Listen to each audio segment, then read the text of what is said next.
भारतीय राष्ट्रीय कांग्रेस का स्वर्णिम इतिहास है। उस इतिहास के अंदर आज एक और मील का पत्थर जुड़ गया जब हमने 141 वर्ष पूरे किए हैं। 1885 में यह पार्टी का गठन हुआ था और तब से लेकर आज तक इस देश को बनाने का काम, इस देश को आज़ाद करने का काम, इस देश को नए आयाम पर लेकर जाने का काम भारतीय राष्ट्रीय कांग्रेस ने किया है। और मुझे आज वो दिन याद आते हैं जब अंग्रेज़ों की लाठियां खाकर, गोलियां खाकर हमारे स्वतंत्रता सेनानियों ने, कांग्रेस के साथियों ने इस देश को आज़ादी दिलाने का काम किया था। सैकड़ों लोगों की कुर्बानियां हुई, हज़ारों लोग जेल में गए और जिस बर्बरता के साथ अंग्रेज़ यहाँ पर राज करते थे, उस बर्बरता को ख़त्म करने का काम कांग्रेस पार्टी ने किया।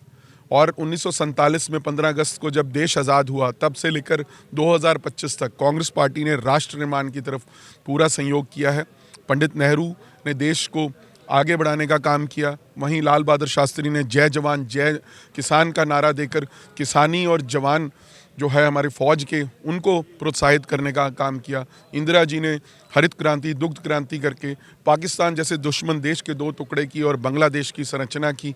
उसके बाद आपने देखा कि नरसिम्हा राव आए, उन्होंने इस देश के अंदर जो है मॉडर्नाइजेशन शुरू की, कंप्यूटराइजेशन राजीव गांधी लेकर आए, मारुति कार यहाँ पर लेकर आए और 18 साल की उम्र की वोटिंग की राजीव गांधी ने। डॉक्टर मनमोहन सिंह का 10 साल का कार्यकाल न्यूक्लियर डील के लिए जाना जाएगा। उनकी ईमानदारी, उनकी कमिटमेंट, उनकी सर्विस टुवर्ड्स कंट्री, ये सारे जो देश के प्रधानमंत्री रहे कांग्रेस पार्टी से रहे और इन्होंने बहुत बड़ा योगदान देश के लिए किया है। आज कांग्रेस 36 बिरादरी की पार्टी है, सभी धर्मों का सम्मान करती है और इसलिए आज हम यहाँ पर एकत्रित हुए हैं, जहाँ हमने झंडा चढ़ाकर उसको सलामी दी है। वहीं हमने आज शहीदों को भी याद किया है जिन्होंने देश की आज़ादी के लिए कुर्बानी की और उन शहीदों को भी याद किया है जो अपनी कौम की खातिर, देश की खातिर, जो 4 साहिबजादे थे, गुरु गोबिंद सिंह जी के पुत्र थे, जिन्होंने देश के लिए कुर्बानी की, जिन्होंने हिंदू धर्म की रक्षा के लिए कुर्बानी की। आज हम उनको हमेशा याद करते हैं, उनको नमन करते हैं, उनको श्रद्धांजलि देते हैं। और आज हमारे पार्टी ने जगह जगह लंगर का आयोजन भी किया गया है 4 साहिबजादों की याद के अंदर।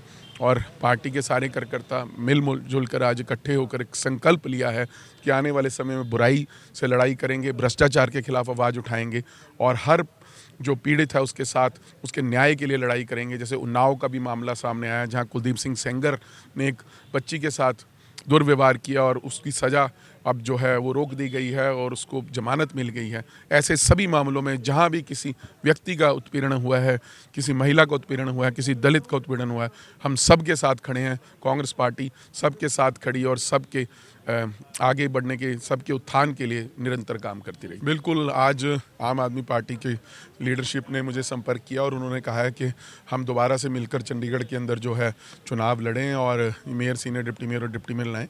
और इसीलिए मैंने आज पार्टी के सभी कार्यकर्ता जितने हाजिर थे, क्योंकि एक डेमोक्रेटिक सिस्टम के तहत उनसे बातचीत करके पूछा है कि आपकी राय क्या है, तो आपने देखी सभी की राय उसके पक्ष में थी। इसलिए आज हमने जो है ये चुनाव इकट्ठे होकर लड़ने का फैसला किया।